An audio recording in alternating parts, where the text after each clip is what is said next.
April 12, 1861 to April 9, 1865. Those 4 years represented one of the darkest chapters in American history, drenched in blood and marked by unspeakable loss. The US Civil War claimed the lives of up to 750,000 soldiers and who knows how many civilians. After the war ended, virtually the entire South lay in economic ruin, with once prosperous lands reduced to desolation and despair. Whole cities ceased to exist, their streets haunted by the horrors of war. Social turmoil and political instability plagued the nation, leaving scars that would linger for generations. Generations that tremble at the possibility of history repeating itself. While the idea of America being broken by bloodshed once again seemed outlandish not so long ago, this is no longer the case. A second US Civil War seems to be all anyone can talk about, and this war might be a lot closer than you might think, or at least that's what American citizens believe. Recent polls conducted by Rasmussen reports show that as many as 41% of Americans believe that a second US Civil War is likely to happen within the next 5 years. Even worse, if President Joe Biden gets re-elected in 2024, the war might even come sooner, as 37% of respondents see his victory as a potential trigger for conflict. Of course, this shouldn't be surprising, given what happened the last time Trump was defeated by Biden. But should we really be preparing for massive clashes of two ideologically divided armies along established fronts, battling for the soul of America? Not quite. If a second US Civil War were to happen, it would bear little resemblance to the conflict of the 1860s. After all, the US societal dynamics have significantly evolved in those 150 years or so. So has the nature of warfare itself. So what would a second US Civil War look like? Stick around to find out. But first things first, if you aren't among the 41% of people practically gearing up for conflict, you might wonder, are things in the US truly that bad, or do they only appear so? The answer is a little bit of both. There's a litany of reasons why a second US Civil War appears inevitable. Here's why. A second US Civil War might seem inevitable for the simple reason that almost everyone is pushing the idea of a second Civil War. The politicians, the media, and as you've already heard, even the people. As far as politicians go, numerous household names have been calling for a national divorce publicly and loudly, though a national divorce might be a nice way to put it, as the word bloodshed has been bandied around in Republican circles. Of course, not all politicians are stoking the flames of war as directly. Some, like Representative Marjorie Taylor Greene of Georgia, make mentions of a civil war and taking on an enemy, but later clarify their statements as rhetorical and metaphorical. Naturally, this does little to alleviate the concerns of those who fear that such rhetoric could escalate tensions and incite violence. In fact, the more this kind of talk gets normalized, the more violence will seem normal, or even worse, inevitable. The media also does little to ease these concerns, as sensationalism and polarization have become the norm in today's media landscape.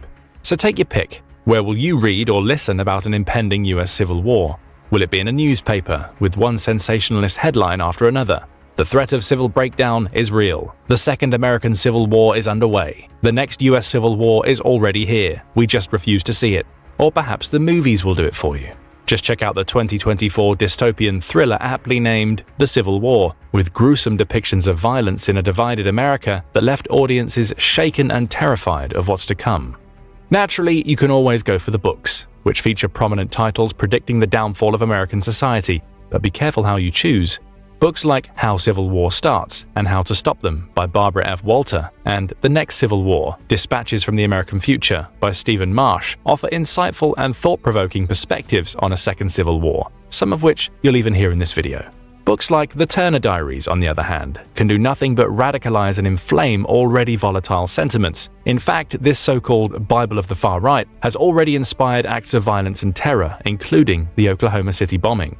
Unfortunately, these random acts of violence might be exactly what's in store for the second US Civil War, but more on that later. For now, let's wrap up the reasons why this war might seem inevitable in the US. As mentioned, the third element is the people themselves. No matter which poll you look at, you'll see concerning results. One says that roughly 25% of respondents want their home state to break off from the United States. Another shows that more than half of Americans believe that a cold civil war has already begun. Look at the third, and you'll learn that over half of self-described strong Republicans say a second civil war is bound to happen. The Republican sentiment toward a second civil war is particularly concerning, as a significant portion of Republicans seems to be fantasizing about an armed conflict, and they're making no secret of it. MAGA Civil War was plastered over sweatshirts seen across the mob that swarmed the US Capitol on January 6th. To be fair though, Democrats also appear to be looking for a way out of the Union. As many as 41% of those who voted for President Biden in 2020 now say that it might be time to split the country. And a split might be exactly what's coming, as there are more reasons to believe a second US Civil War is looming on the horizon. But this time, we aren't tackling why a war appears inevitable. We're discussing why it might just be truly inevitable. But how can we tell? Aren't wars in the current global setting quite unpredictable? They absolutely are, but not civil wars. Civil wars have predictable patterns. For that reason, we've gathered some of the most prominent of these patterns, as pointed out by authors like Marsh and Walter, to see how the current US situation aligns with historical precedents. Interestingly, some of the reasons we mentioned for why a war might seem inevitable also align with these historical patterns, making the threat feel all the more real. Take press coverage as an example. Increasingly divisive press coverage is a hallmark of an impending civil war. Sounds familiar? Remember when Tucker Carlson refused to play any clips of President Biden's inaugural speech while downplaying the violence that occurred on January 6th? Really not a lot happened that day, were his exact words. Granted, such coverage is miles away from the media bubbles known to fuel past conflicts, but the principle stays the same. Biased and inflammatory reporting can deepen divisions and escalate tensions. And this doesn't even have to happen in traditional media. So far, social media has done a disturbingly good job of paving the way for potential bloodshed. The US had already had a taste of this during the 2020 riots, when videos shared on social media fully convinced some people that gun-toting racists were headed to their homes next. But as effective as social media is, it's not enough to push an entire nation into an armed conflict. No, a few other factors must be thrown into the mix. How about the legitimization of violence? Another phenomenon that we've mentioned and that seems to be unfolding in the US. Or perhaps the abandonment of responsibility by political leadership, something former and potentially future President Trump is all too familiar with. While all these factors have historically contributed to a civil war breaking out, none has been as effective as entrenched national polarization and factionalism. The polarization must have no obvious meeting place for resolution, while factionalism is typically religious or ethnic in nature. While the latter might sound like something out of a history book, the former is alarmingly present in today's America. The divide between the two major political parties has deepened to the point where any compromise seems impossible. Worst of all, the division is no longer just about policy differences, it's about identity. Americans no longer just support a political party, they identify with it, often to the exclusion of all other perspectives. This kind of polarization can make any disagreement feel like an existential threat and lay the groundwork for conflict. And that's precisely what Barbara Walter labels as a warning sign for an impending civil war, the rise of intense political polarization based on identity rather than ideology. Also important, these two factors should be roughly equal in size and equally afraid of being crushed by the other. Ring any bells? Another important characteristic about these two groups is that the one that typically starts a civil war is the one that was politically dominant before but is now in decline. As Walter puts it, these groups have either lost political power or they're losing political power, and they truly believe that the country is theirs by right, and they are justified in using force to regain control because the system no longer works for them. This makes the 2024 US presidential election a potential flashpoint. If the losing side feels that the election was stolen or that their life is under threat, they may resort to violence to protect what they see as their rightful place in society. With both sides equally convinced of their righteousness, the stage might be set for a violent conflict. A second US Civil War, if you will. But what would this war truly look like? It's finally time to break it down. Though, as already said, framing this conflict as a second US Civil War does presuppose certain ideas about what this conflict might entail. But the truth is, a second US Civil War would be vastly different in terms of who is fighting, how they're fighting, and how the fighting even started. Though there is a whole host of disturbing scenarios involved in tackling these three aspects, our scenario will borrow from three key historical events that seem to outline a potential blueprint for a second US Civil War. And no, the First Civil War isn't among them. The first event of importance is actually the Troubles, a harrowing period of conflict in Northern Ireland that lasted for about 3 decades. This is also arguably the most quoted model for a second US Civil War. The Troubles involved paramilitary groups, soldiers and police, and claimed about 3,600 lives. This conflict has long served as inspiration for the American violent far-right underground. Even while the Troubles were still going on, there were calls for making America Ireland recreated. The second potential model for the Second US Civil War, or parts of it, is Italy's Years of Lead. This refers to a period of socio-political turmoil and terrorism that lasted from the late 1960s to the late 1980s, characterized by a wave of bombings, kidnappings, and assassinations carried out by various extremist groups on both the left and the right of the political spectrum. The Years of Lead claimed the lives of over 1,200 Italian civilians. And the final notable event is La Violencia, a 10-year civil war in Colombia that started in 1948 and was fought primarily between supporters of the liberal and conservative parties and marked by widespread rural violence, massacres, and assassinations. Aptly named La Violencia, which translates to violence, this period cost at least 200,000 people their lives. This means that 1 out of every 50 Colombians was killed during this brutal conflict. With all these historical parallels in mind, let's paint a picture of what a second US Civil War might look like. First up, who will be fighting this war? In the 1860s, the two sides were easily identifiable, the North and the South. However, such clear geographical division can't be made in the 2020s. But why not? Well, there might be the so-called blue states, which are typically Democratic-leaning, and the red states, which are typically Republican-leaning. However, this divide isn't as clear-cut as it was during the Civil War. Take Maine as an example. Maine has voted Democratic in the last 8 elections. On paper, this makes it a blue state through and through. However, there are sparsely populated counties in Maine's interior which fiercely supported Trump. A similar scenario can be found in quite a few US states. Nebraska might be ruby red, but this didn't stop one Omaha district from voting for Biden. The coastal cities of California might be solidly blue, but the inland areas are much more conservative. And let's not forget Texas. While it's typically seen as a red state, major counties in cities like Houston, Dallas, and Austin are Democratic strongholds. So virtually no US state could be entirely pigeonholed into one political category or, in this case, one warring party. If you were looking for a geographical division, it would be more like county versus country. The 2020 election results paint a picture of what this might look like numbers-wise. In 2020, Trump carried 2,588 counties with approximately 130 million residents, mostly living rurally. Biden, on the other hand, won in only 551 counties, but counties that house as many as 198 million people. Most of the counties in question are inner-core urban counties, where Trump had little luck. So, do we have our warring sides yet? Are we looking at two large armies, tens of millions of Republicans in one corner and tens of millions of Democrats in the other? Nope, not even close. There won't be any large armies in the Second US Civil War. No large armies, no vast battles, no massed ranks marching into a bloody conflict. If the Second Civil War is to happen, the fighting will be heterogeneous, distributed, and asymmetrical. The parties involved in this fighting will be smaller dynamic factions brought together by shared ideology and affinities. But how will these factions form? Newsflash, they already exist. Well, at least some of them. Believe it or not, it's never been easier to rally like-minded individuals around a cause or ideology as it is now, all thanks to the power of social media. This connectivity allows small, ideologically aligned groups to form rapidly and organize themselves for action, even without traditional hierarchical structures. Also, these groups can disband and disappear just as fast as they've assembled, making it challenging for authorities to track and monitor their activities. And that's not even the worst part. Given how freely available information is online, virtually anyone can read up on a faction, claim their allegiance, and start committing brutal acts of violence in their name. Take Antifa as an example. It's not like there's a membership card or an official website to join the left-wing anti-fascist movement. So what's stopping rogue actors from adopting the Antifa label and wreaking havoc everywhere?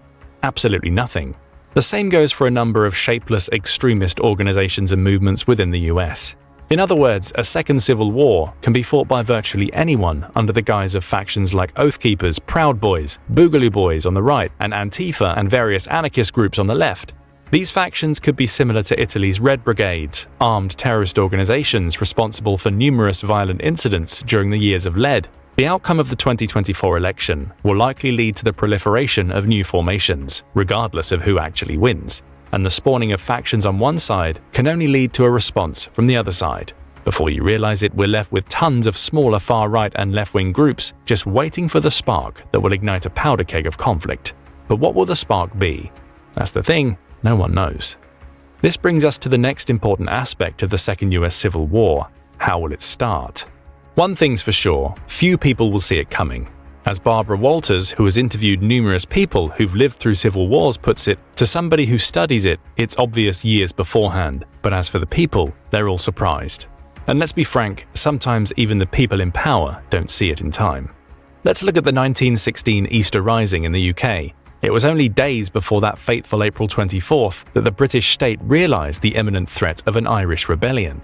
Or take Yugoslavia as an example. The cosmopolitan elites knew that the Serbian militia was arming themselves for conflict, but dismissed it as a minor issue that would resolve itself. They even made fun of these factions, calling them dirty and stupid. Yet all jokes ceased once the spark of insurgency was lit, somehow surprising the elites. However, La Violencia might be the best example of how this spark could become a flame in the US. Sure, it was pretty obvious that the liberals and conservatives in Colombia weren't particularly fond of each other. There were even talks of a coup against the existing government, but few expected this division to spiral into a bloody conflict that would last for years, which was exactly what happened after Jorge Elisa Gaitan, the leader of the Liberal Party, was assassinated in Bogotá, and that was back in 1948. Recruiting new members and stockpiling weapons on a scale can now be done in a much more covert manner. So let's say disgruntled factions do take up arms and start a conflict. What will this conflict look like? As mentioned before, we're looking at random acts of violence and smaller pockets of unrest, as opposed to large-scale organized military conflict. Unfortunately for those adamant about denying the possibility of a second US civil war, these random acts of violence have already begun, mostly triggered by the January 6th attacks. Some were successful, like the bludgeoning of Paul Pelosi, the husband of the US House Speaker Nancy Pelosi. Others were luckily unsuccessful, like the planned murder of the US Supreme Court Justice Brett Kavanaugh by a gun-toting extremist who showed up at his house. As the war approaches, these acts are expected to become less random and significantly more precise as the extremists take violence directly to the people. What added to this chaos was the fact that the attacks were often blamed on the opposing faction, further sowing distrust among the populace. This was the case with the Piazza Fontana bombing of December 1969, which killed 17 people and injured 88. The attack was carried out by Ordine Nuovo, a far-right paramilitary terrorist group, but initially pinned to the far-left groups. Besides spreading panic, these attacks also managed to radicalize people, expanding the conflict further. Many experts believe that this is precisely what would happen in a second US civil war. Smaller groups would start in smaller pockets of unrest, but the violence would spread like wildfire all throughout the US.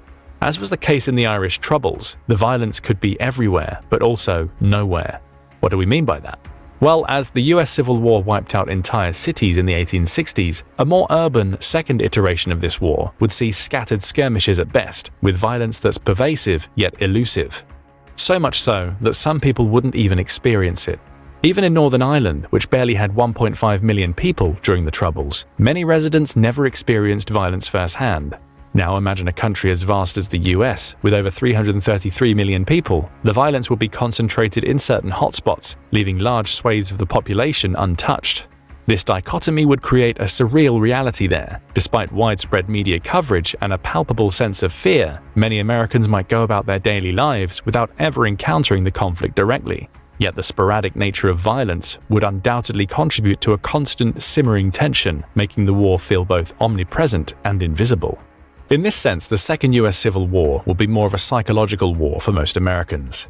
In most cases, it would be the constant fear that the other side is mobilizing and gearing for attacks that would push people to action rather than first-hand experiences themselves. But there's one major difference between the Irish, the Colombians, and the Italians being pushed to action as opposed to the Americans: the guns. The US is estimated to have the highest gun ownership in the world, and by a significant margin. This applies to both the total number of civilian firearms owned and the number of guns per 100 people. All in all, the US has around 393 million civilian-held firearms in circulation.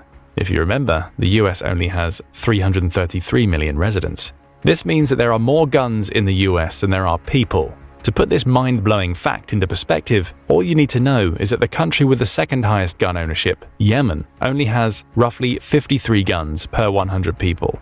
The US has 120 per 100 people. So what does this mean for our second civil war?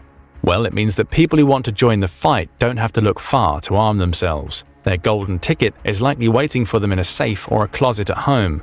Worst of all, Some of the people who already own the most weapons in the US and fervently defend the Second Amendment that protects their right to bear arms are often the same people already preparing for this scenario. Of course, if this isn't the case, they can always just buy the necessary weapons and exact revenge or carry out their plans with minimal effort. With new armed individuals constantly joining the fight and existing factions becoming more militant, the potential for violence to spiral out of control is very real. Before you know it, the Second US Civil War can turn into pure anarchy. That's what happened during La Violencia. Even the ordinary people perpetrated the most heinous acts. The violence got so bad that whole swathes of people associated with the opposing party within a small town would be gathered up, executed, and buried in mass graves. Every semblance of boundaries ceased to exist, plunging the country into a never-ending state of terror. Of course, we use never-ending relatively, as La Violencia did come to an end after 10 long years. The years of lead lasted even longer, almost 15 years. The Troubles nearly doubled this number, continuing for almost 30 years. So what's in store for the US? How long will its descent into chaos last?